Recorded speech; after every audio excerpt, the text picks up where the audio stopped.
What is up? Welcome in to another episode of Why So Sidious, a Nerd podcast. I'm your host, David Cochran, and here with me tonight are my co-hosts, JD and Caleb. Tonight, we're getting spooky. We are getting into the world of Stephen King, the world of Andy Muschietti. We are covering It.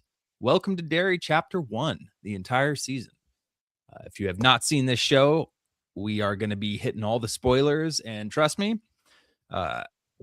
I didn't think I would care about spoilers for the show before I started it, but there's a lot of big spoilers that come out in the show. So I totally recommend you going to watch the show first. It's definitely worth it before you see all these spoilers, because there's a lot of stuff that builds on the whole It lore here, Pennywise lore. It's pretty crazy. So we're going to get into that tonight. As always, you can follow us on our socials, Instagram, X, and TikTok, Why So Sidious Pod. We are more active on the Instagram side of things these days, and we're just cruising, trying to get up to 2,000 on YouTube. So, if you want to help out, be a good person, head on over there and hit that follow button.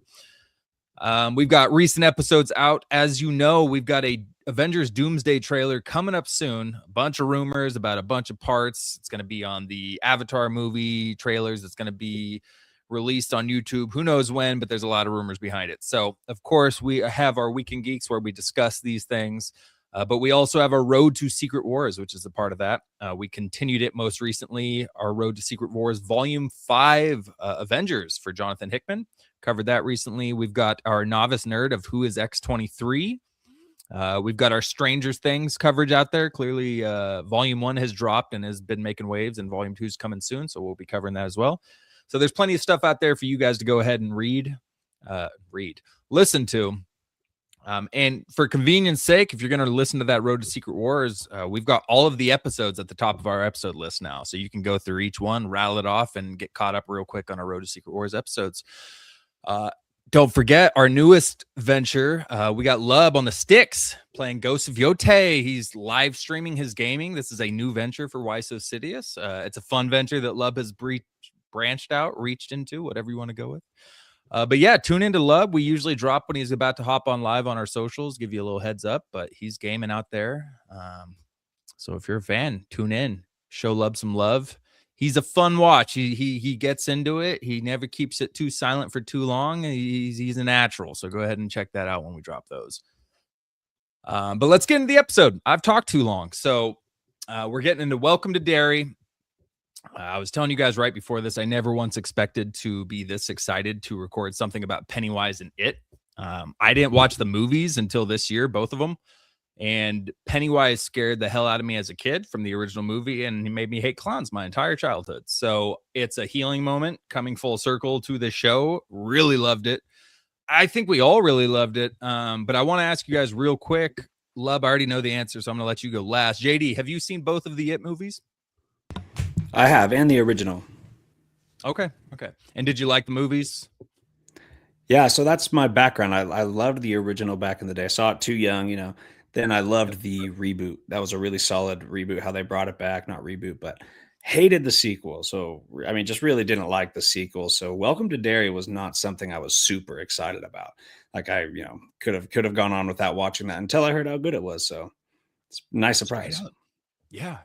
And Lub, I know you're the It connoisseur here for our podcast. You definitely watched them when they came out. You're more of the horror side of things. You're a fan of the movies, right? Oh yeah, I agree with JD. I didn't hate the sequel. I still think it's a solid sequel, but is not as near as good as the first. The first is like a perfect movie almost. Second one's a little bit lower.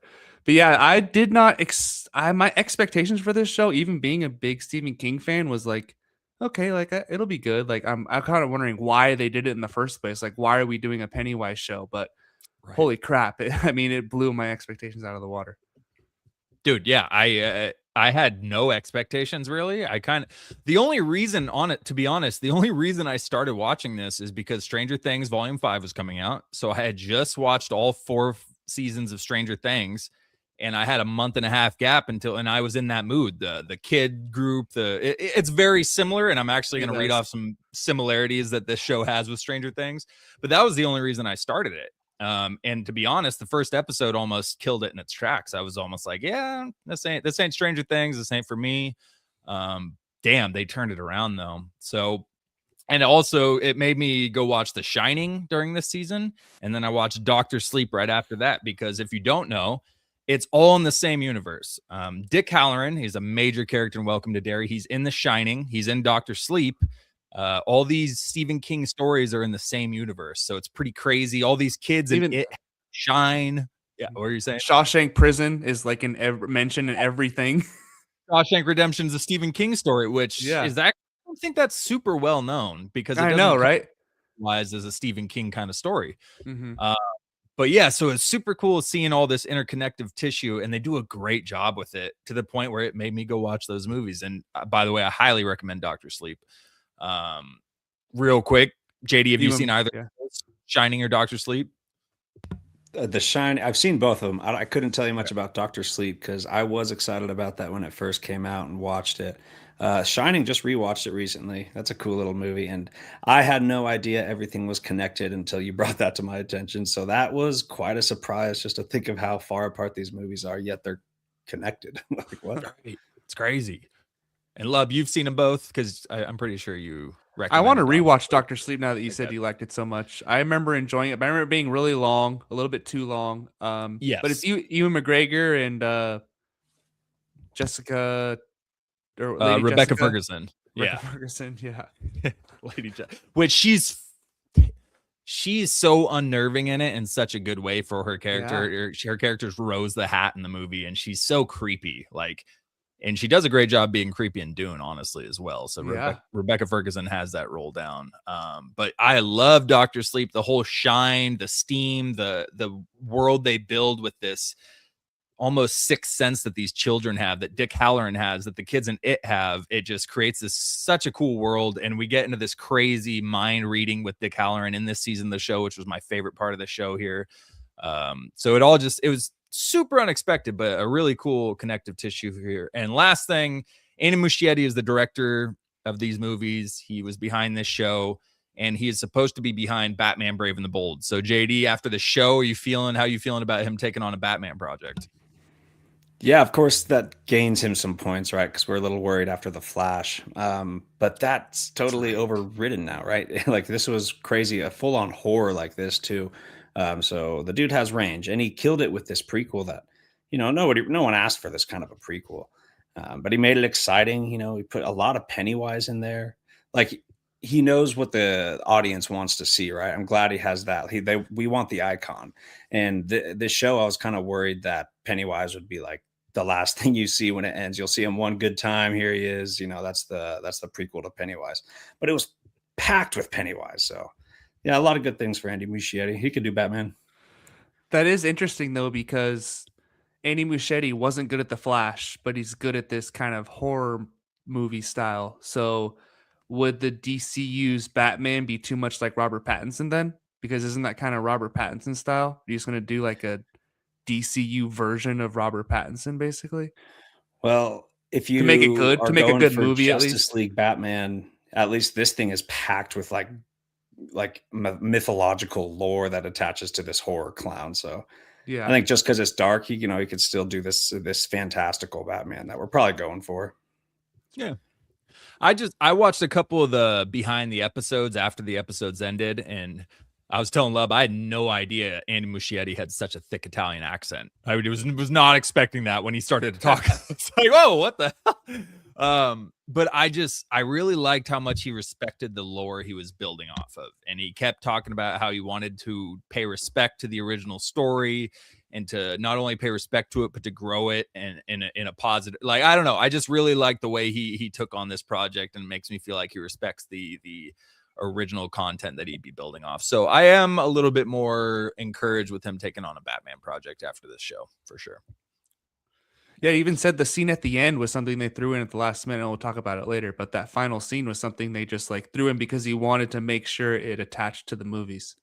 I was wondering, because we'll get to it, but it seemed like they filmed that during the movies. The actress looked the same age. Everything looked. No, her hair's longer. Your hair's longer. Yeah, true.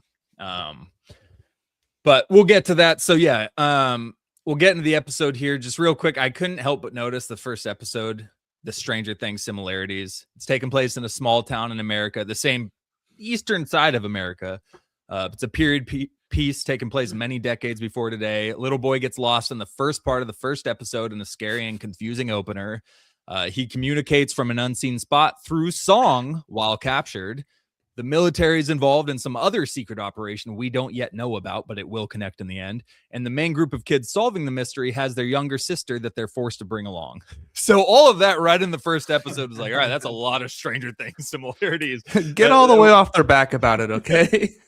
All of that was the first episode. So it was like, wow, that's a lot of Stranger Things connective things right there.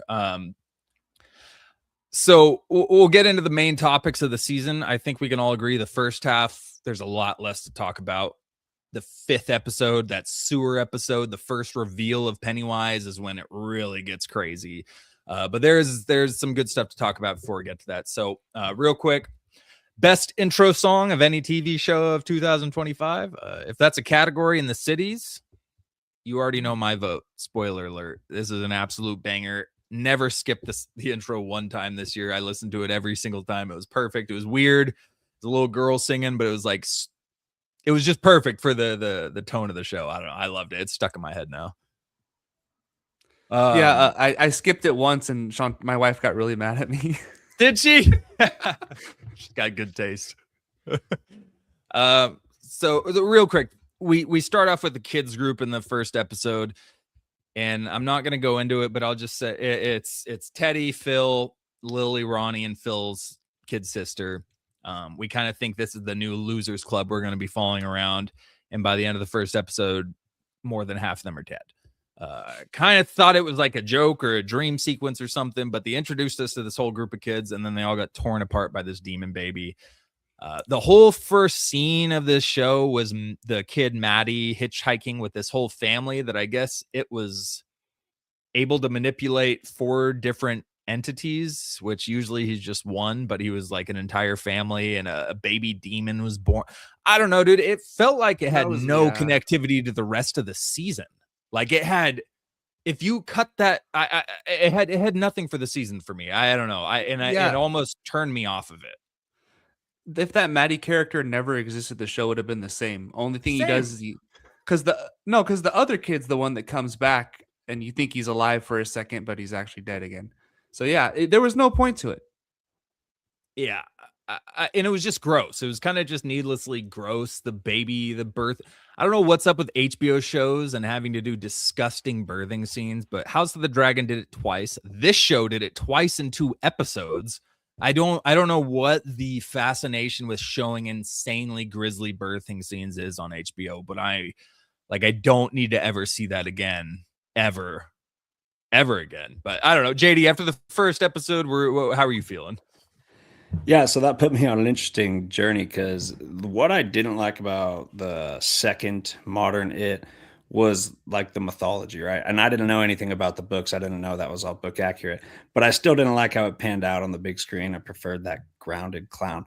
So, and then I already had reluctance because I was, not looking forward to Welcome to Derry that much, but I flipped it on. Yeah. And this baby demon being born very brutally out of this woman just brought me like, I'm like, why are we chasing around a demon baby? So then it brought me back to, we're just doing a bunch of crazy ass lore this whole series before we get to Pennywise. So it totally turned me off, and I didn't even want to watch episode 1 and 2. So I waited a few weeks, and then that's when we find out episode 3 is really good. So yeah, I didn't even watch episode 1 and 2. I hopped back onto 3, hoping that would pull me in, and sure enough, it did. Recently though, going back and watching the first 2 after knowing what happens, like you're totally right. Those scenes they put in there just don't seem to be a part of the story at all. So it's really strange. Yeah, Lub, did you feel similar about the start of this season? I liked the theater scene at the end of the first episode, where I thought that was pretty ballsy to like introduce us to these characters. Not just like the first 5 minutes they die. It's we follow them for the whole episode, and then like half of them die. So I did like that decision. That was pretty cool. But the demon baby even like coming out of the TV screen, the theater screen, was kind of weird, and then flying around. But yeah, I mean, honestly, I even told you guys like the first episode, I was like, yeah, it's good. I kind of like it. And the second episode, I was like, yeah, it's a little bit better. So this was a slow start to the season. Totally. Again, I almost bailed, and if Stranger Things would have released earlier at the same time or something, I may have not continued just because of the first episode. I was just kind of like, yeah, that's not what I'm looking for in a show, really.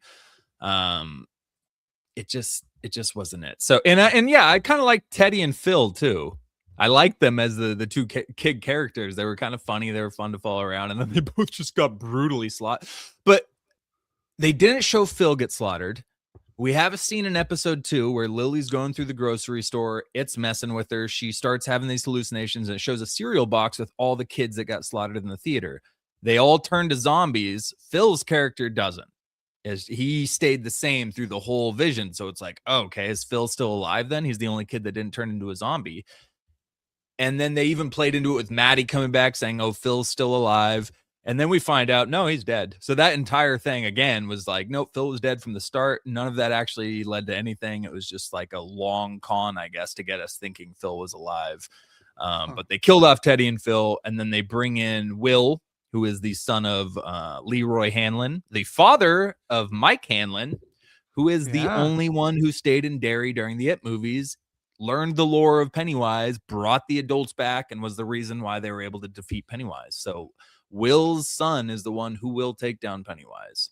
Nice. So that was a cool little thing. And then who was the other person we got added on? Richie. Rich.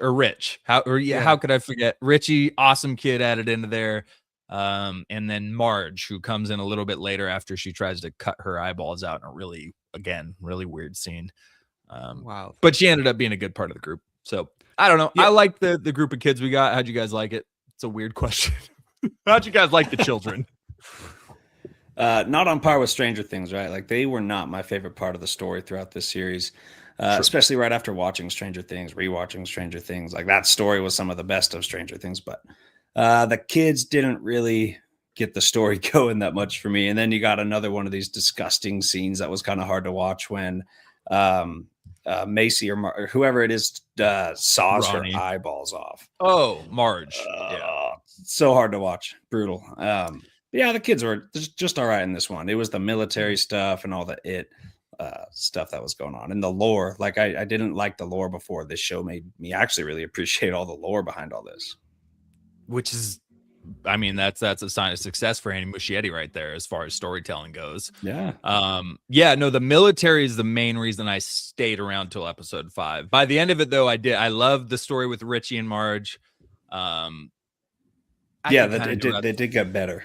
Yeah, that was Will was okay. Lily and Ronnie were fine, I guess, throughout. But yeah, I didn't care about them much. The military stuck me in this show for sure. Yeah, the kids are kind of annoying. Yeah. I didn't really like Ronnie and Lily. They're kind of dynamic back and forth.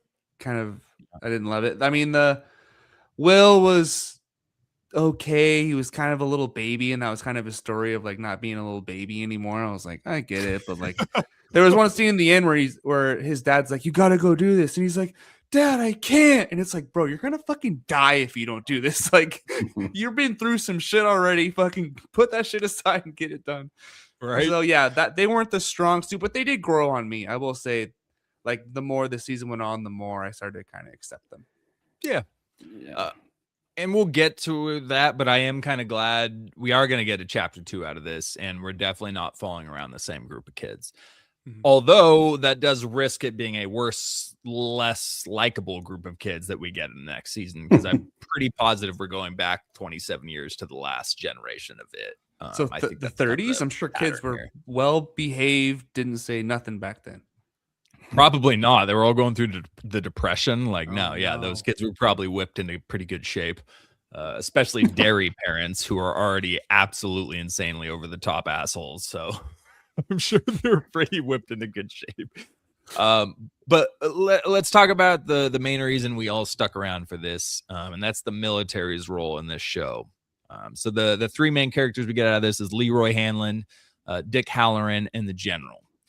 I didn't look up the General's name because he's the biggest dumbass of any show I've ever watched that I didn't even think it worth to look up what his last name was. But one of the stupidest, just dumbest ideas kind of character. You know who he is? He's the Dexter Morgan's dad. Oh. He's the recast of Raiden in the Mortal Kombat sequel. in the 90s. Yeah, right? He is. Oh, and he was so bad at that. He's so bad in it too. Yeah. It's like His one voice of the is very worst acted noticeable. roles I've ever seen in any project was Raiden in Mortal Kombat 2 Annihilation. Oh my God. I didn't even realize that was all I know from him is he's Harry Morgan and Dexter. Okay. That's hilarious. But we'll get into how much of a dumbass that guy is. Oh my God. But Leroy's big thing was he's a pilot in the Air Force and he apparently doesn't have fear, which is a big thing, obviously, with Pennywise, who feeds off of fear. So that's his big thing. He doesn't have fear. I liked his intro. I liked his little, I think his partner's name was Paulie. He has a rough end. It might have not been Paulie. But then we get Dick Halloran, who is the best character in the show for me. He made this season. Dick Halloran is the attendant at the Overlook Hotel in The Shining. He is the one who starts speaking to Danny Torrance, realizing that Danny has the Shining. He's the one who also has the Shining. He's in Doctor Sleep. He's got a pretty big role in there. Spoiler alert, he takes an axe to the chest in The Shining and has a very unceremonious death. But that's not what happens in the book. Stanley Kubrick just decided, I'm going to kill this guy. So that's kind of why Stephen King wrote him into Doctor Sleep and gave him a bigger role. But this has turned into like one of the coolest characters. So he's got a very deep connection to The Shining, and he's being used to kind of psychically find these pillars that the military is searching for. So very mysterious role, different kind of character, but I really liked him. JD, how do we like the Dick Halloran character and all of his powers that we kind of got shown in this show? I actually didn't love the Dick Halloran character. I think maybe just the acting. I think the writing was solid. I think he where he fit into the story was really good. I think maybe just the acting or something just threw me off. I just didn't love his screen time. So fair enough. Lub, what'd you think about him? I disagree with what JD said, but that's okay. I thought he was amazing. I thought he really made this more of a Stephen King show besides Pennywise. Like having him in there, the connective tissue with The Shining, which I never expected when he showed up and it was like, oh, Dick Halloran. I was like, wait, Dick Halloran? That sounds really familiar. Oh shit, that's the chef from The Shining. Right. And he has 11 style abilities almost, where you can go inside people's heads and go into their memories with the Native American kid, Taniel. Yeah, going inside of his head to see where the stones were. But I didn't realize The Shining was that powerful. I guess I thought it was just kind of like a vision, visions. Yeah, like the Sixth Sense kind of thing, and visions sometimes too. Yeah. Telekinetic conversation. I mean, we knew that from The Shining. They talked between themselves telepathically. Yeah, I don't know. I loved it. I didn't really know what to think when he was first introduced until, again, same thing with the name. And I was like, Dick Halloran. And I saw The Shining thing. And as soon as that's what made me watch The Shining. I was like, oh, shit, this is connected. This is all connected. And after I went back and watched all that, I was like, oh, this character is great. And then the next 4 episodes we got of him as he does the little third. I love the third eye stuff they did with the hand movements. He's kind of breaking into Daniel's head. He switches his hand around to focus on the third eye of his brain. And that's when he kicks into his memory. I loved all of that Sixth Sense, third eye stuff to this storytelling. I was totally in. As soon as he started doing that and walking through their memories, I was hooked on the show. But yeah, that was sick. Obviously, we'll get into some of his stuff. And then the general, which we find out he's the kid in 1908 who runs into it before it takes on the role of Pennywise. Who's the kid? The general. Oh. Yeah. That kid in that flashback who ran away and ran into Rose, or who it wasn't. Oh, right. Maybe I think it's Rose. Yeah, he's the one who that old man turned into this tall, crazy being and started chasing him through the forest. And this is when we get that whole lore behind Pennywise. So we learn he crash landed on this comet 3 million years ago, which we also heard from Mike in the movies. He was called the Galoo by the Native Americans when he first showed up. He took the form of this crazy demonic looking buck at first, and then he just became their nightmare. So eventually he started taking the forms of settlers and priests and stuff who slaughtered the Native Americans, and they trapped him in this massive forest with these pillars, which would later come on to Derry. The Native Americans had him trapped, had him locked in, and then the settlers came to America and did their thing and moved into Derry, and it was able to feed off of them and grow stronger. So we learn about this. So he's this interdimensional shape-shifting being that landed, and whatever he landed in was his cage. So they break off pieces, and that's what they use for the pillars to entrap him. So pretty crazy, mystical Native American lore that was kind of cool because you can almost explain Pennywise being the cause of all the Native American monsters we've heard growing up. Like all the crazy Native American stories throughout and all their mystic monsters can be explained as it, who just crash landed and became their greatest fears. And it was all, so I don't know. I thought that was super cool.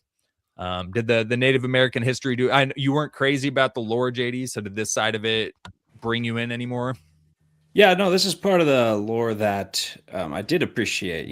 Pretty much all the lore-oriented stuff in this was way better than the It 2 type of stuff that took me out of that previously.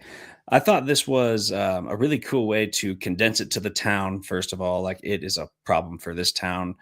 I thought it's kind of like a lot of movies, you got to go look for this stone or this crystal. And so that's okay. That's kind of a trope, but they did it really well, right? They somehow made a killer clown make sense in this crazy, like shape-shifting interdimensional alien way, which is so wild. And they did it really well, man. So I was all about it. Yeah, this show, as far as Pennywise goes, this show did him so much better than the movies did. And this show alone sent him to the top of my charts for a horror icon more than the movies did. Like now Pennywise is at the top of my list. This was crazy. I like him so much more as a character now after this series. Yeah, I thought the origin story was a dangerous game at first because they were showing the pictures of him like as a human, and it was like, oh, he even in the movie you see him as like without the makeup on, and it was like, hold on a sec. Yeah, Bob Gray. Yeah, I'm just thinking like that's kind of weird, but yeah. But then the Native American stuff, the stones were kind of like, I do agree with JD where it was kind of tropey, and I felt that was kind of clunky where they like buried the stones in the ground to like make a circle. I mean, I guess it makes sense with Native American lore, so I went with it. Mm-hmm. Yeah. No, I thought it was crazy because they didn't tell us that kid was the general at first, but when you find out later down the road that was him, and you find out because everybody, when they leave Derry, they lose their memory. That's the whole thing behind this lore. If you move out of Derry, you forget you ran into Pennywise, you forget any of this stuff. And he forgot until he joined the military and they gave him some type of drug to, a truth testing, high confidentiality military deal because he's a general. So he went through some stuff. His memories come back from Derry when that drug hits him. But this is this is where the military thing became a little dumb for me. So he has these memories raced back. He's like, okay, whoa, oh my God, there's this shape-shifting monster in Derry. I know how we're gonna win the Cold War. we're gonna trap this thing. Could he tells Leroy Hanlon one way, could you imagine if we had this at the line of, and he names some battle, like what could you imagine? Well, you're going to drop it on a battlefield and think that was going to win you the war? Like, what are you talking about right now? And then we end up finding out the military's real plan is to let him loose on America because America is so divided that the fear will bring everybody together. And this has got to be some of the stupidest BS I've ever heard as far as a plan goes. So this kind of took me out of it. I hated this whole military plan. Did you guys have an issue with this? I don't know. Yeah, it was pretty dumb. Just so unrealistic. I mean, I get the military does have some pretty wild, crazy plans in the past, some brazen things they do, but in the present. But like, why would you think that would ever work? And then when towards the end of the season where he's like, when he finally meets him face to face and he's like, you're good, you're free. You're free to go. You're free to go. Like, and it's like, what do you think's about to happen right now? Yeah, that one put the cherry on top. That was the stupidest thing. You're like, come on. Stupid thing after stupid thing. And it was annoying because I really liked him at first. Like he was just kind of your straightforward general, pretty Yeah. kind of steals his scenes for a while, but then it just got stupider and stupider. And you're just like, I can't really buy into this part of you, dude. You're just dumb. Dude, I totally agree. I liked him, and every time he let Hanlon in on a deeper level of the secret, I was like, okay, Yeah. cool. I like both of these. This is cool. And every time he'd give him more info, it got dumber and dumber. It was like, and then and we'll just talk about it because we're talking about the general. He meets his demise because it gets frozen later in the episode, and my man just walks directly up to him. And he's like, you're just a little boy's nightmare, aren't you? And he comes back to fruition, turns into the old nightmare from 1908, and immediately shits himself. And then hey, you better you get away from me, or you're gonna learn the. And he just eats his head. It was just like, who walks up to an interdimensional shape-shifting killer clown that you plan to release on the country? Like, you really thought you were just gonna walk up and be like, you're good to go. We got your back, brother. It was just. That was unbearably stupid. So let's hop to the crazy part. We get the tunnels. We get Pennywise introduced in this whole thing. The tunnels, they're going after the pillars after Halloran reads the mind of Taniel, finds out where the pillars are, and they're going to release one so they can trap him. This was crazy. They all start heading in the tunnels that we saw in It Chapter 1 and 2. And I watched after the episode in this one, and they actually created all these tunnel systems for the set. Like, it was insanely detailed set pieces for these tunnel systems. So that was pretty cool. What do we think, JD? The first reveal of Pennywise in this episode, was it satisfying? I thought it was great. Yeah, I thought it was scary and tense, and they did a good job showing us Pennywise. And that was the episode where everything was just really, really picking up, and we're getting down there in the sewers. We got these shards, so it was exciting to see the clown early on. Didn't expect to see the clown early on, and he sticks around for so much of it after this. Right, he's in a lot of screen time after this episode. Because you didn't watch the first two, cheater. Oh yeah, that's why We had to wait 5 episodes to see Pennywise. You skipped a couple. That's what you're saying. Yeah, For sure. This isn't 3, huh? This is 4 or 5.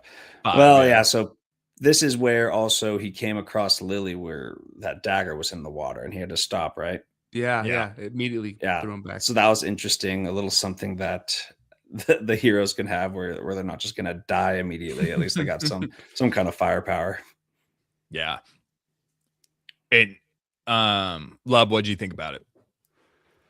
I was just waiting every week because it kept showing when the episode would end, it would be like next on, and it would show clips, and Pennywise was in the clip, and then you'd watch the next episode, and it was like, wait, hold on, Pennywise wasn't in this episode. So finally, I feel like they did a good job though of teasing it out, because you don't want too much Pennywise. You don't want your villain on screen all the time. I thought they did a good job though, even in like 7 and 8, where he was on screen for a lot of the time, but that's because the gate was opened and he kind of had more powers then, so they explained it well. Yeah. Yeah, they barely showed him, which I agree with you. But after episode 5, like JD said, he was like a main character in every episode. He had a lot of screen time, a lot of lines, and he was scarier to me. His shape shifting and everything, CGI wise, to me looked better in this show than it did in the movies. I thought, dude, the transformation from Maddie swinging around the pole, singing the song, and then the back of his head opens into the teeth and he transforms. That looked incredible for a TV show. It looked better than a lot of the movie CGI. So I really thought they went all in on this episode here. And not only that, but we see the biggest connection to Dr. Sleep we ever got in this episode, and that was the box. So Dick Halloran, he's leading the group. He falls into the water. He ends up in a bathtub with his grandma and his grandpa.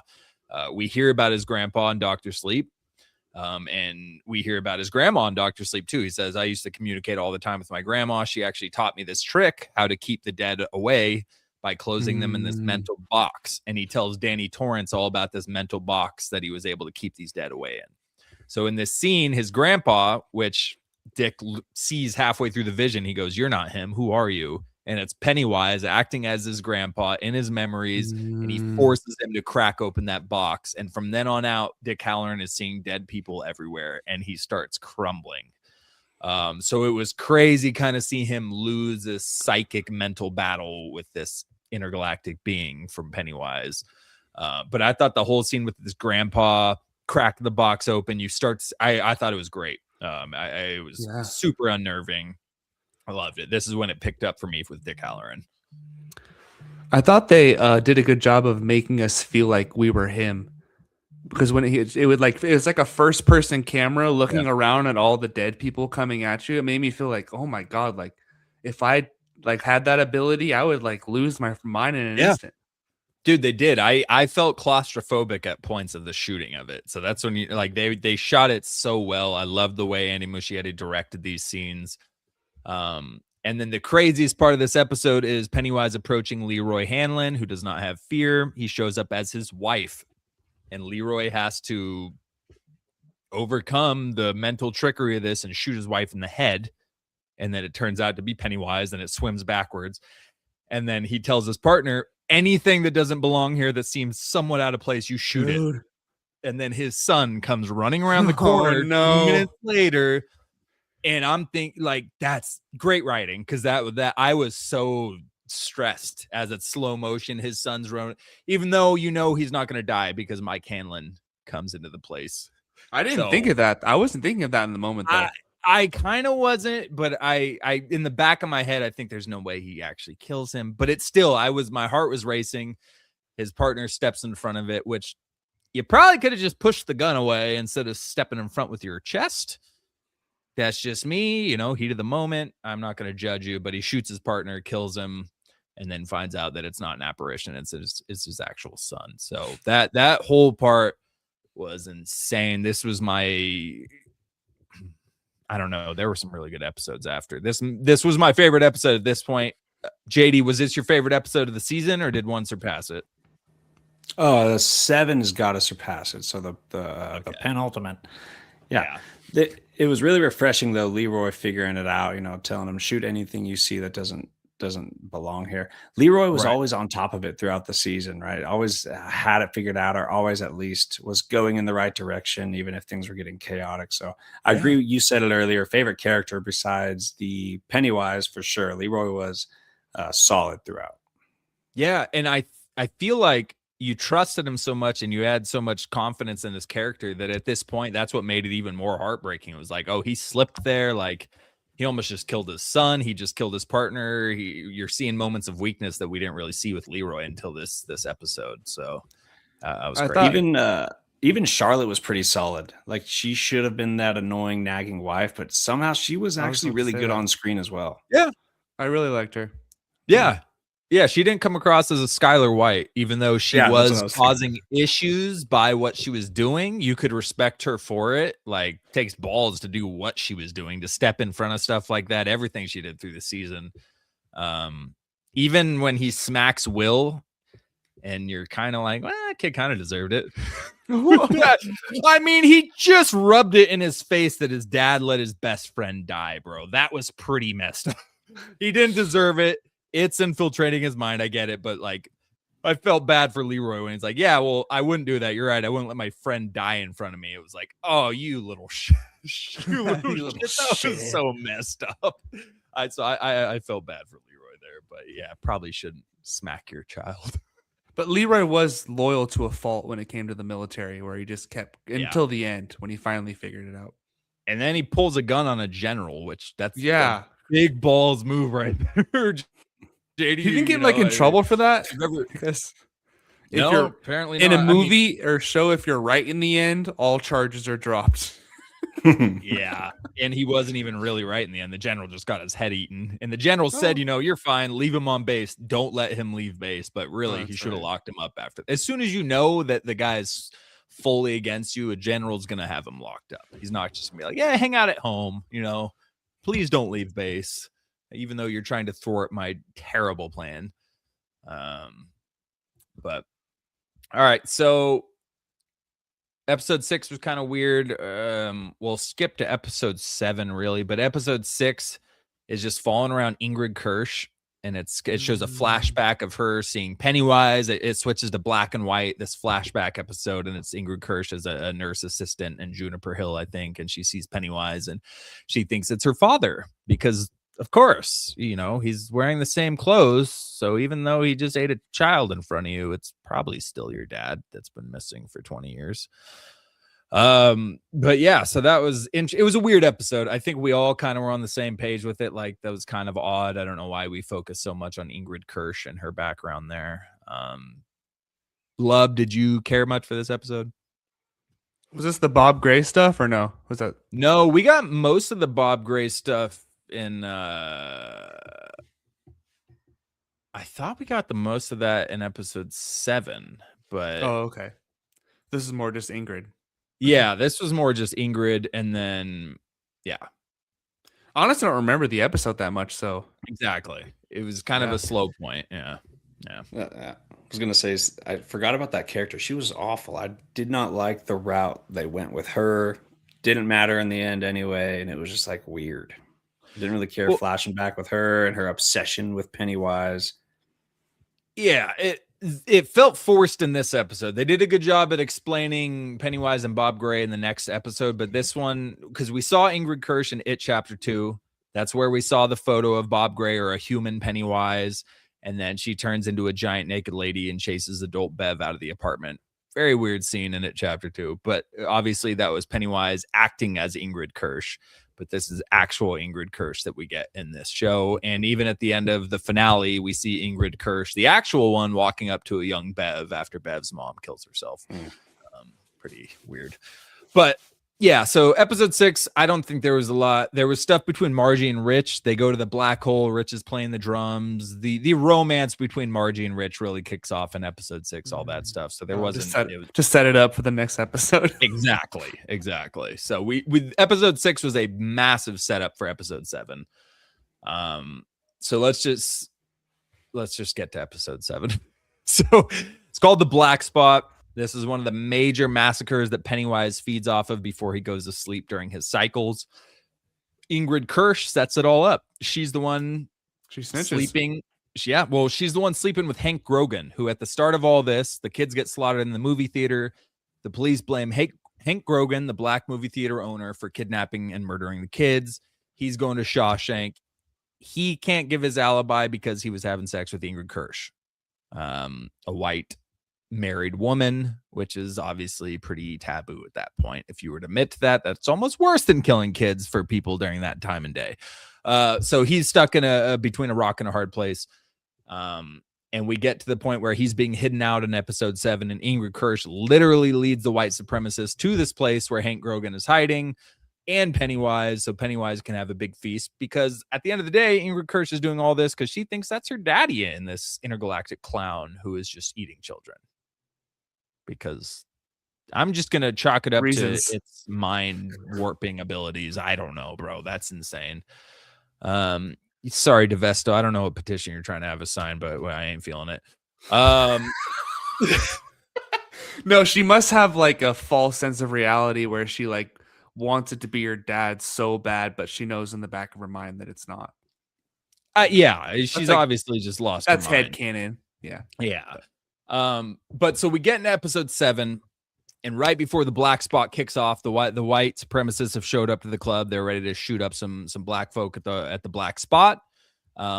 Things are about to pop off at the end of episode 6. We roll into episode 7, and I want to talk about this because this is where we learn how Pennywise became Pennywise, why this entity decided to take on this persona of a clown. And it's because we're at this carnival. We see Bob Gray and Ingrid Kirsch, or Ingrid Gray at this point. Bob Gray is Pennywise the dancing clown. He's just a normal human who got kicked out of the carnival at some point, and he's hoping to one day make it back. His wife passed away recently. She was a clown sidekick of his in this carnival. And he's a good dad. You know, he's teaching his daughter the tricks of the trade. He's really proud of her. She's wanting to be a clown too, and to be in his show and do her mom proud. I don't know. It was a nice little story between Bob Gray and his daughter there. So we learned that Bob Gray wasn't a bad dude. He was a good guy. And then we see this creepy little jackass come out of the woods, a little kid, and goes, "Hello there. Will you help me find my family?" "No. Can't you see I'm busy?" Just drinking and smoking a cigarette. He goes, "You seem to have a way with the children." and Bill Skarsgård killed it as Bob Gray in this whole thing. He goes, "What an odd thing for a young man to say." And you hear screams. He goes, "What the hell was that?" He goes, "My family or my parents." And Bob Gray, being the drunk, carny but kind-hearted carny at soul, he goes to help this creepy little child, and we learn it's Pennywise. So Pennywise took on the role of the clown because he saw all the kids getting hyped with Bob Gray and how they ran to him, they flocked to him, and he was like, "All right, this is how I bring kids in. I will be Pennywise the dancing clown, and that will be my story." So I thought it was pretty cool. I don't know if everybody thought we needed an origin story to it, but I liked it. Love, how'd you like it? Like I said, I thought it was dangerous at first telling the story. I do like it kind of being more ominous, where he's just kind of this shape-shifting entity that feeds off of fear, basically. But the way they did it was pretty cool. Like, this thing sees, I mean, I guess he might want to update it from a clown once he came to like the 60s or 70s, when clowns started getting scary. Maybe switch to, I don't know, something a little more topical. Mickey Mouse. Yeah, Mickey Mouse or something. Yeah, I think that would have been perfect, but I don't think Mickey Mouse would have liked the Burger King guy. That dude's freaky. No, that has a different the connotation. Guy on the plane or the mascot? The mascot. But no, I thought they did a really good job of showing the origin story. And yeah, Bill Skarsgård did a great job this season, but also playing Bob Gray. Like, I feel like he needs to get bigger roles. I love Bill Skarsgård, bro. He sold me on being an incredible. After Nosferatu, this, every crazy that other character scary movie, Barbarian. Oh, I haven't seen that. Barbarian? He's in that. Yeah, I gotta watch it. He killed it, and he did great as Bob Gray. Again, he was kind of this dirtbag carnival guy, but he seemed like a good dude still, and you still felt bad. And it was kind of ironic that the whole origin is a child lures Pennywise the clown into a forest and kills him, and now Pennywise the clown lures children for the rest of it. Kind of an interesting little switcheroo there. JD, what do you think about it? Yeah, I'm fine with them doing an origin for the clown. It always just depends if it's done well, right? So it turned out to be a good series, so I'm okay with it. But I thought it was interesting they didn't actually show, Pennywise taking over the body of Bob Gray. So I kind of wanted them to just conceptualize it, but he just walked into the forest and he came back possessed by Pennywise already. So I don't know. Would you guys have liked to see that? But what would he have looked like? What would like the alien look like, though? That's the thing. Right. Well, I think the story is that he disappeared that night. So I don't think he came back and acted as Bob Gray. I think from that point, Ingrid, as far as she knows it, is her father disappeared that night. So I think that's why they kind of just left it as is, as mystery, because nobody knew what happened, kind of deal. But I was expecting to see him get. I was expecting to see him get torn apart for sure. When they skipped ahead, I was like, "What? You getting shy now? We've seen 2 disgusting births. You're gonna cut away from this thing?" Yeah. But isn't it that other scene where he comes back to the carnival and starts like being crazy with everyone? No, I think that's when Dick Halloran gets in his head, and then he wakes up as Bob Gray. And they wake him up. They're like, "Bob, you were asleep, drunk in the corner," but it's really Dick Halloran in his head making him think this stuff. So I don't think that was an actual memory. That was Dick Halloran insanely mentally defeating an interdimensional shape-shifting clown.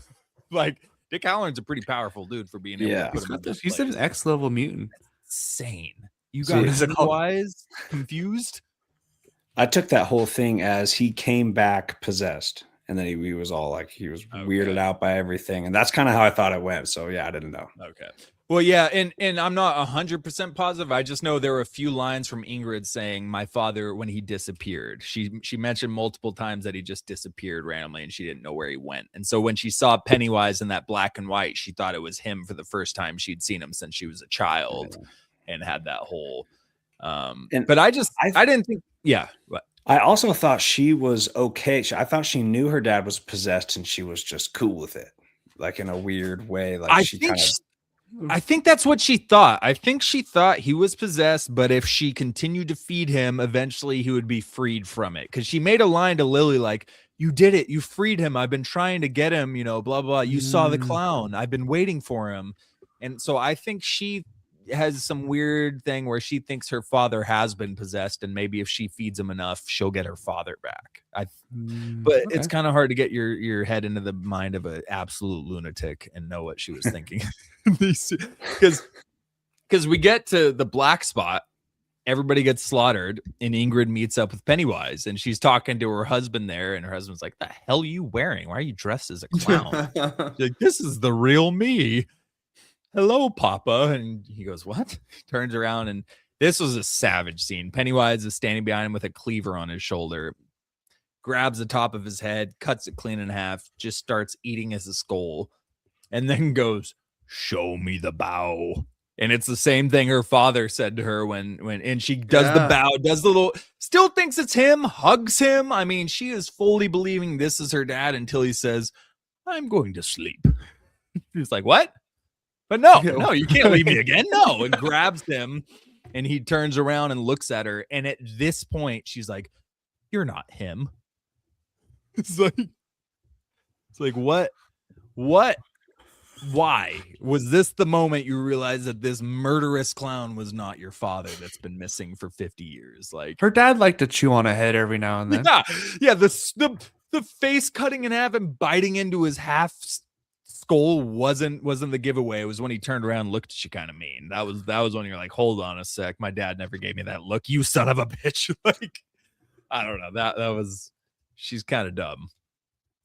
But so what did we think about, so obviously Pennywise shows up at the black spot, the white supremacists shoot up everybody in there, they light up the building, they lock them in, they burn it down, and we see chaos. Dick's got to surrender to the dead. He talks to one of them, which he said, "I can't talk to them. If I talk to the dead, they'll see me, and then I'm screwed." He talks to the dead to lead them out of the building, and from this point on, he sees dead people just surrounding him because now the dead can see him too. And Pennywise shows up amidst the flames. I thought this was the best Pennywise appearance we've ever seen in any project. Him showing up in the fire, talking trash, eating people. Goes, "Oh, Dickie, what's the problem? You seeing things? I think they see you too." Just taunting everybody. This was my favorite Pennywise moment of any of the show. JD, how'd you like this entire end to this episode and the entire Black Spot Massacre?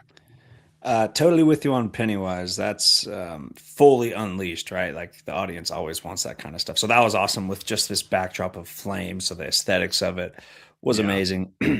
The scene itself, dude, was so, it pissed me off so bad. Like it was so defeating, and you're just so desperate and so tense. And man, I really, really hoped that Pennywise was going to kill off the group of white supremacist dudes in a really kind of satisfying scene where like they are just going to get torn to pieces. But no, it's just the flames and people are trying to get out. And then Pennywise shows up. It was so horrific, right? Perfect scene for a horror franchise like this. And really well done. Very tense. And then really was waiting for that revenge scene, though, or not necessarily revenge, but at least to see those dudes get slaughtered.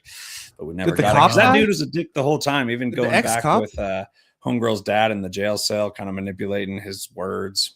He's a scumbag. Holding out on the lawyers. Like there was all kinds of stuff they were doing to him, too. So that guy was really deserving of a nice meeting with Pennywise, but we never got it. He got away and he never showed up this season. So we'll never get to see him. Yeah, he just drove. The only one we saw.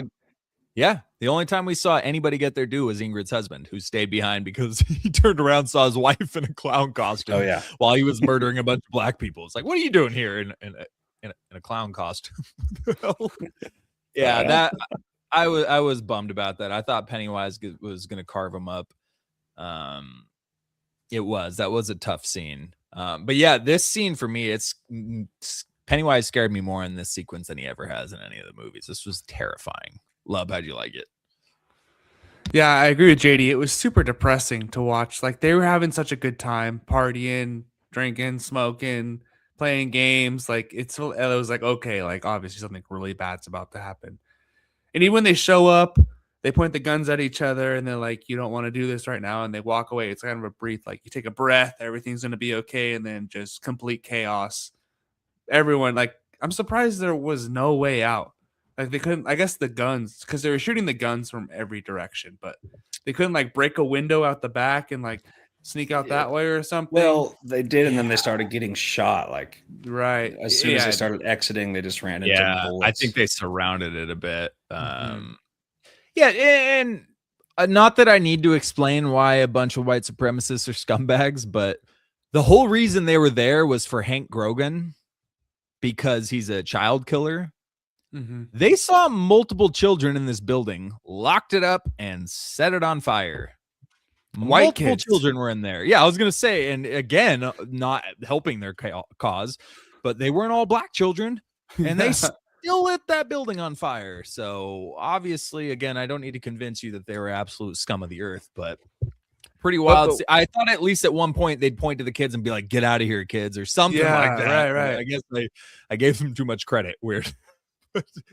The Pennywise entrance was really cool, though. When you say it's the best, I think his first scene in the first movie in the sewer with Georgie it's not as like horrific, but it's like super tense and creepy. How he's just like explaining, you like the popcorn and all kind of stuff. That's a really good one. I can't recall, but definitely this is like top 3 for sure. Yeah, for me, this was the biggest moment of like, yeah, this is a like terrifying figure. Like, dude, Ronnie turns and looks to the side and he just looks over. He's eating Noreen's face. Just, what's the matter? Do I have face on my face? Like, dude, Bill Skarsgård 8 in this episode. Every line delivery, the Hello Dickie seeing things lines, the come to Papa, every line he had in this. The what did you do with him? Oh, his eyes dart around. I ate him. Like, I don't know, dude. It was iconic in this episode. So again, when I said Pennywise launched to the top of my charts after this episode, I'm not kidding. We'll have to do a top 5 villains next Halloween. Yeah, it changed. I'm not kidding. It changed. Yeah. Pennywise is up there. Especially we've seen in this, he's like 6'7". This fool is He's tall. big. He was holding the principal in episode 8, and oh, god damn it, love. He's like 6'8". He's definitely not the other. Jesus Christ, we just lost 2 of our 4 viewers. No, he's monstrous. He's very tall. So he's just a terrifying figure there. And then this episode ends with the pillars being burned by the military morons. And then we pan to the creepiest shot of Pennywise bathing in a bath of limbs and skull and bones and arms, and it's just pure blood. And as we're panning down to him, we're hearing children's screams and laughter in the score. Like, it was a very unsettling sound design and the image of him in the blood. And then his eyes open because he realizes, oh, somebody opened my gate. And then the next scene, we see Will answering the phone from Ronnie, and it's actually Pennywise. That was creepy. I hate to criticize Will because I think he did a really good job for the majority of the season. I think they should have reshot this scene. When he's on the phone, he's yelling, and he turns around and he says, "I'm done being scared." It sounded super fake. Not the best take. It was a bad take. I felt like the rest of his lines were fine. That almost took me out of it. It sounded so goofily red. But he turns around. Pennywise is 90% blood soaked on top of the fridge. I see you. Jumps down and deadlights Mike real quick. That was terrifying. Because you never see Pennywise like that. Because the gate's open now, so he can just like pop up in the middle of someone's kitchen and take him away. It's like, oh my God. Like, He's never deadlights people just instantly like that with a child. And I know maybe it's because Mike or Will was saying, I'm not scared. And we know that whenever Pennywise doesn't smell fear on people, he uses the deadlights. Bev says, I'm not afraid of you. He goes, you will be. And he deadlights her. Everybody who's ever said they're not afraid of her, Ingrid, she's not afraid of him. She was in love with him. He deadlighted her. So he deadlights Will. I don't think that's why he deadlights the kids in the next episode, but they were pretty scared. Yeah, they were terrified. But that was just an easier way to kidnap them all, I guess. But this episode was the best of the season. This was crazy. It hit 5.8 million viewers in its first 3 days, which is insane numbers, especially for a horror show. Like, that's crazy. 3 days. It retained that kind of audience too, especially with the first 2 episodes, not bringing Pennywise into later. Like, people stuck around. 7 episodes in, and they almost hit 6 million in 3 days. So crazy. And yeah, again, I said this to you, Lub. I think this episode single-handedly elevated the IP of Pennywise. I mean, this was just crazy. Yeah. Because he has so much more screen time. Yeah, a lot. And it's better screen time for me. Again, I think a lot of the screen time in the movies, half the scenes were kind of goofy. All of these scenes in this show were creepy and unnerving for me. I thought Pennywise was just way more intimidating. And the last episode, the fog creeps in. Pennywise, I feel like, should have just sprinted to the exit. The mist. And he would have been unleashed. Instead, he missed the entire town of Derry. He kidnaps the entire school, which I'm assuming that was fuel for him. I'm going to take all these kids and then I can leave and feed on them while I'm away. But I will just say, if Pennywise, if he wasn't like the biggest troll in the world, he would have escaped. He would have escaped. This whole episode, you know, Pennywise goes to the school. He deadlights the entire children after making a hand puppet out of the principal. He takes them across the fog, and all he needs to do is pass this one tree. That's the last spot that the pillar can be buried, where it connects to all the other pillars. And we get to the point where he's about to escape, and he just slow motion skips the entire way. And then at the end, he sprouts wings and tries to fly out of there and misses it by a few seconds. But he spent half that time just skipping around, looking at people, talking trash. He's just the biggest troll in the world. And if he wasn't, he would have been gone and America would have been doomed. But thank God Pennywise is a massive troll. They were able to stop him in time. Finale here, JD. How did the finale land for you? This whole fog sequence, trying to stop Pennywise. What'd you think of it? It worked for me. It was just, I mean, crazy. You know, all these crazy things are happening. The general's acting like a dummy, and yeah, he's skipping around all slowly. I was thinking that the whole time. He's just slowly skipping to prevent his demise or his imprisonment for the next few decades, and he's just slowly doing it. So that was kind of annoying, but it was all tense and good, and everyone's stories kind of cross paths. The military, the kid, and it. But it was just bizarre. You got these floating kids forming a line up to this carriage. The other kids coming to cause problems, like Pennywise, you know, just slowly gets out. It's really bizarre, but, you know, you just kind of sat back and enjoyed it. It was quite a spectacle. Yeah. Lub, how'd you like the finale? I had some issues with some things, a little nitpicks here and there. Like, why were the parents just standing there as the kids were trying to put the dagger into the tree? Like, there were like three of them standing there with guns, and Pennywise was like chasing them, and they're just like standing there, and like one person eventually runs up to help them, but it's like, go up there and help them put the dagger in the tree. You're not doing anything. The military's been taken down.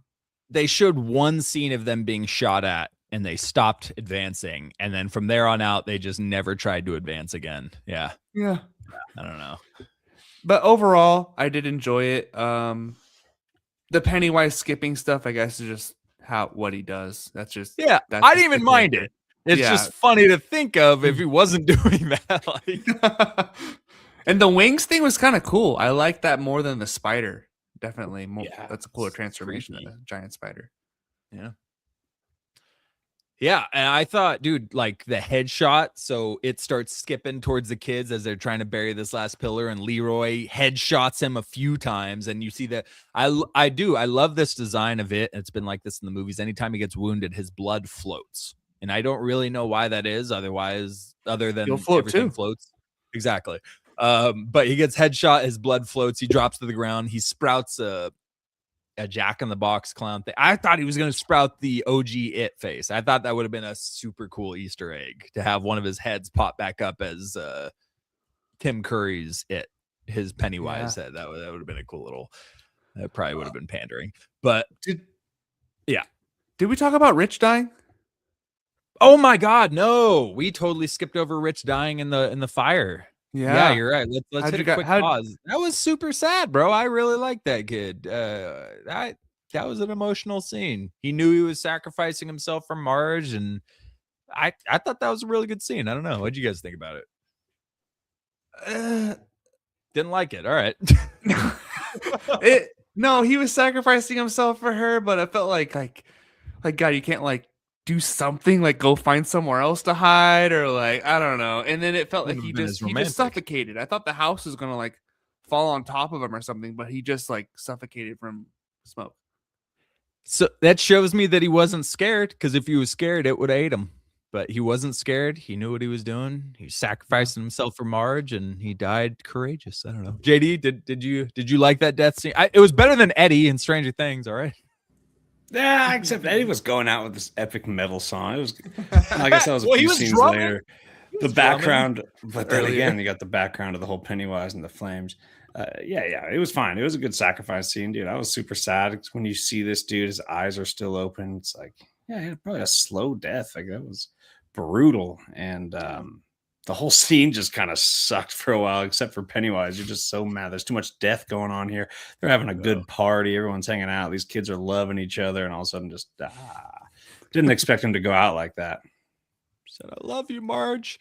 But we find out that Marge later on has a kid that she names after Rich, and that is Richie Tolzier, that we see in the Losers Club, played by Finn Wolfhard and Barry. Good Lord, what's his name? Sorry. Come on. Say it again. Who plays Barry, the comedian? God, he's in it. It was Finn Wolfhard plays him as a young kid, and as an older self is. Oh my God, what is happening right that's now? the Saturday Night Live guy. Yeah, that doesn't help. Why can't I think of this man's Bill Hader? Good Lord.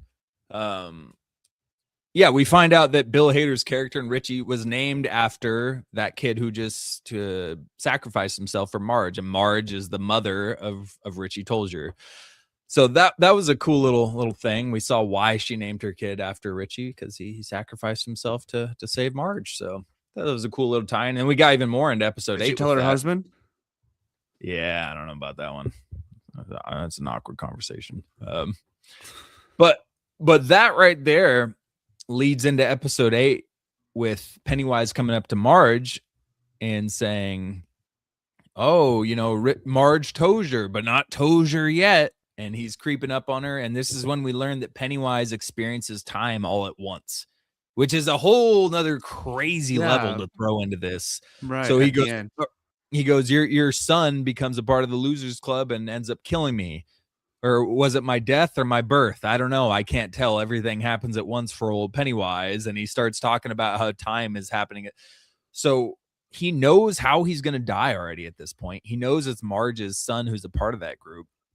And my only thought was, if you knew that, why didn't you kill Will instead of deadlighting him? Because Will's son is really the one who orchestrates the death of Pennywise, not Marge's son. Richie's barely even down for the cause by the end of it. But that was crazy. I don't know. I thought that was super cool with the Pennywise time stuff. I know some people didn't appreciate it and thought it was a little bit needlessly overcomplicated. Lub, what did you think about adding this to the Pennywise lore? I think maybe they tried to connect it a little bit too much to the movies. I do like some of the things, but other things was like, okay, you didn't need to do that. But maybe that's what season 2 will do, where he goes back and like tries to stop the lineage of their family, like tries to kill Mike's grandma now or something. Say, okay, I couldn't kill you. I couldn't kill your mom. I'll try to kill your grandma now, Right. And Lily kind of confirmed that I think he's going to go back after. Yeah, right. I think he's going to go back in time. And I guess it's somebody else's fight, she says. But yeah. JD, what did you think of it? Well, yeah, and like you said, he keeps getting defeated in all the movies and all the shows, yet you're making him more and more powerful. Like if he sees time that way, like that is pretty OP, and yet you're getting defeated. So, but with that said, he is, now that we know he's like this divine mythological character, I kind of do like the aspect of throwing that in there. Like just that line was so eerie in itself. Like, I don't know if it was my death or my birth. So I think that adds a really cool dimension to the Pennywise, like the divine side of his character. Sure. Yeah, I don't know if it 100% made the lore better, but I just know that I liked the feel of it when he was saying it in the episode. Yeah. It made it feel even more unnerving. Like, this fool is just unhinged. He doesn't even know what timeline he's in right now. He's just here to eat kids. He's pretty crazy. And then, he gets defeated. The thing gets buried. Richie, by the way, Dick sees Richie's spirit come, and he walks by Pennywise and just flips him off as he's walking by him, and then helps the kids bury the pillar at the end. Again, maybe a little needlessly thrown in there, but it was a funny scene. It was in the humor of the It projects there, the little kid flipping off Pennywise. He's defeated. He's just going to come back in 27 years. So I don't know how much that means right now. Richie's got his funeral. Oh, no, sorry. Before we get the funeral, last thing, we're going to wrap this up real quick here, but I can't skip over Dick infiltrating Pennywise's mind. So Pennywise is about to eat Marge, and Dick infiltrates his mind and again freezes him in the middle of this face, the same face he had when the pillar stopped him. He's got to stop doing that face because he keeps getting stuck in midair. And Dick makes him think he's Bob Gray in the carnival. And I just thought this whole mental thing with Pennywise being freaked out for a minute and confused at where he was such a cool display of power. He ends up realizing it's Dick by seeing the black hand of the carnival guy and then takes his face off and it's Dick Halloran and front kicks him out of the carriage. But I just thought this was sick. Dick is so powerful and it's crazy because he tells Danny Torrance in The Shining and Dr. Sleep that Danny is like a 1,000,000-watt bulb in this Outlook Hotel as far as spirits go, and nobody shines quite like Danny does, meaning Danny's even more powerful than Dick. And Dick straight up had Pennywise mentally tripping in a psychic, like, I don't know. That whole part of the episode was my favorite part. I just thought it was super cool. He infiltrated Pennywise's mind and straight up had him tripping like that he thought he was just an actual clown in a carnival. Like, that's crazy. I didn't think he had those type of powers to go into a supernatural being, but there he was. Yeah. And then Dick drops the line that he's gonna slow things down. You know, his buddy offered him this job at a hotel to be a chef at the restaurant in the hotel. Nothing will go wrong. He thinks he's just gonna go do that and chill out for a while. And obviously, this is a big nod to the Overlook Hotel, which is where we see him in The Shining. And it's one of the most haunted hotels in the country. So clearly, Dick is not going for some R&R because he's going to be running into some crazy stuff and possibly an axe. And he's probably there for 20 years. Yeah, a least. while. So Because if this is in the good time 60s, Shinings is in the 80s. So yeah, he was Right. there for 20 plus, chilling. Yeah, I guess maybe he did live. There's no way. He had The Shining. He had to know that there was haunted stuff going on in the hotel during that time too. Oh yeah, right 'Cause when he he- got there. Yeah, because he tells Danny the hotel was attracted to him because of the haunted spirits and how bright Danny was with The Shining. Anyways, I thought that's pretty much the main points to talk about this episode. Leroy and his wife stay in Derry to take over the responsibility of watching over the pillars and making sure Pennywise is contained. Ingrid Kirsch loses her mind in Juniper Hill, and then it flashes forward to her seeing Bev Marsh, seeing her mother who just hung herself. And Bev Marsh is one of the Losers Clubs in the It movies. I don't know that ending was necessary. Did it do anything for you, Lub? I know you mentioned something about it earlier. It was cool, I guess. Not necessary, but it was. I mean, they didn't need it. They didn't need to do it. Yeah. JD. Yeah. I think I kind of like that stuff, even if it is unnecessary. So I kind of liked it. You know, it's not a lot, and it just has that connective tissue there. Little Easter egg, get you kind of excited, like, oh, we're in the same world as the movies. So unnecessary, but I like that stuff. Yeah, straight up. And it was a cool ending. So we'll get into season. We've been going longer than I expected to here. Real quick, I think we all were pleasantly surprised with this show. As far as ratings go, I gave this an 8.1, and I have changed my rating system to be more harsh, but I genuinely enjoyed the lore that this show built. As far as success on building upon a big IP and movies in the past and a show that nobody really expected or wanted, I think they nailed it. So I gave it an 8.1. JD, what do you got for this? I was thinking low 8s. And man, I think it's like the best It product I've seen. I think it's more impactful than the reboot It, which would be second favorite, but this left me with so much more like appreciation for the lore behind Pennywise, and just like Pennywise himself. I brought so much more out of this, more appreciation for that world. So the series did a really good job, and I think a better job than even any of the movies have done. So low 8's pretty big for a horror. For a what? Yeah. Love horrors. Lub, what do you got? I'd say this is better than It Part 2, but it's not better than Part 1. It's right in the middle there, but still, that's pretty good. that's good. I'd probably have like 8.4. Put 8.4. I liked it. Okay. Wow. Hell yeah. All right. So 8s across the board. I don't think any of us expected that. So this was a success of a show, a delightful surprise. We're getting chapter 2. They even talked about doing chapter 3. And we're not going to get into that, but I believe chapter 2 is going back to the 1930s. We have years. The 27-year cycle. We'll see Marge's parents. We have the massacre, the gang massacre. I think it was the Bradley gang massacre or something. They mention it 4 or 5 times. It's this massive gang massacre in Derry that happened in the downtown area. Hell of people got shot up and killed, and it's another Pennywise event. So I think we're going to get that as one of our penultimates for season 2. But I think that's where we're going next. So as a whole, big success for the show. I think they knocked it out of the park. One thing on season 2, when the little fat kid in the movie, what's his name? Ben. When he's in the library and he's looking through the old newspaper clips, I wonder if you went back and watched that scene, if there's something that would be in about this season or season 2. Yeah, Black Spot's in there. I don't know, but there might be. Yeah, no, that's right, because he's looking through. Like he learns about all of that. Right, and they connected the picture of Bob Gray from It Chapter 2 all the way back to this and gave it lore. So I wouldn't be surprised. Yeah. All right. Well, I think that wraps it up here. We stayed a little bit longer than expected, but that is our coverage on Welcome to Derry Chapter 1. Stay tuned. We'll be covering Stranger Things. We'll be covering all the Doomsday trailers coming out and all that good stuff. Fallout. Weekend Geeks. Fallout just dropped today, so we will absolutely be covering that. And Stranger Things Volume 2 drops next week. So we got a lot of stuff coming out. Be sure to stay tuned. Follow us on our socials. And thank you as always for joining us here tonight on Why So Sidious, a nerd podcast.